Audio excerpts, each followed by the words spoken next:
Man spreads rat poison in a cave, all the way up the mountain path. Finally, it converges in the middle of the village. Then he lights a match at the top of the hill, and then he sprinkles rat poison on top. As the smoke and rat poison drifted towards the village, the villagers have put on their homemade masks. Then the man, Dong, played his flute. All the rats came out when they heard the sound of the flute. The villagers were shocked to see the rats everywhere. As the flute kept playing, all the rats hiding in the houses came out too. Finally they followed the rat poison that Tung had spread. They all headed for the cave. When Tung saw how many rats there were, he himself was stunned. To prevent the rats from escaping from the side, he rushed to the cave entrance with a bag of rat poison, but accidentally tripped and fell. Luckily, Dong's son Xiao Dong used a wooden fence to block the flow of rats, but because there were too many rats, the fence started to tilt towards Dong's side. Luckily, Dong came over. He managed to drive all the rats into the cave. Dong finally blocked the cave with rocks. The rats were successfully eliminated. The villagers were very impressed with Dong when he returned, but the village chief was not happy. It turned out that the villagers reported that there were more and more rats in the village. Dong,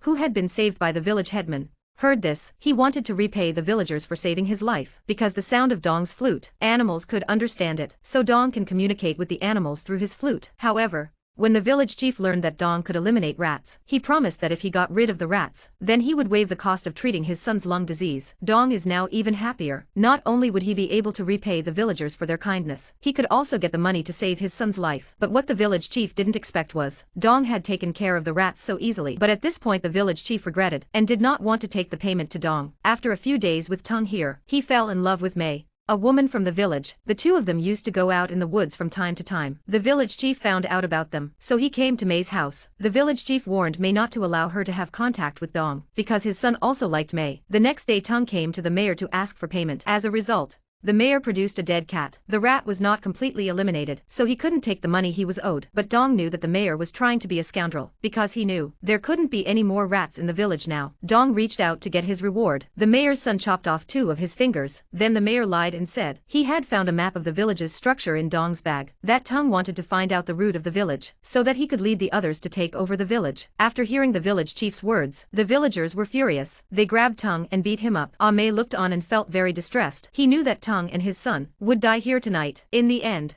to save the man he loved, she stabbed herself, and then dressed up as a witch, came to the villagers, warned the villagers not to kill them, and so Tung and his son survived. Seeing Mei on the ground, Tung was also very sad, but the village chief was not going to let Tung and his son go. He put poison in the rice balls. The father and son left the village in the night. On the way, Dong got hungry. He took the rice ball the village chief gave him and ate it, and he died, holding the cold body. Tung was completely devastated. He then took rat poison and sprinkled it all over his face. Then he went to the entrance of the cave, smashed his hand down with a stone. Tung made a pact with the rats, that he would help himself to revenge himself. He would always obey the rats. With the sound of Tung's flute, the rat army followed closely behind, preparing to attack the village. Soon the rat army took over the village. By the time they reacted it was too late. The rats have already begun their physical assault. With a cry of pain, the village chief realized something was wrong. He ran out to check. Seeing the villagers bitten by the rats and in pain, the village headman panicked. Then Tung turned up the sound of his flute. Soon the village headman was cut up by the rats. By daybreak there was only a streak of blood on the ground. The children woke up in the morning and searched for their mothers. Then suddenly the sound of a flute came on. The children rushed to the sound of the flute. It turned out to be Tung playing his flute, leading the children along the mountain path. Finally the children went into the cave. Dong blocked the entrance with a stone. They heard a scream from inside. Tung laughed. In the end,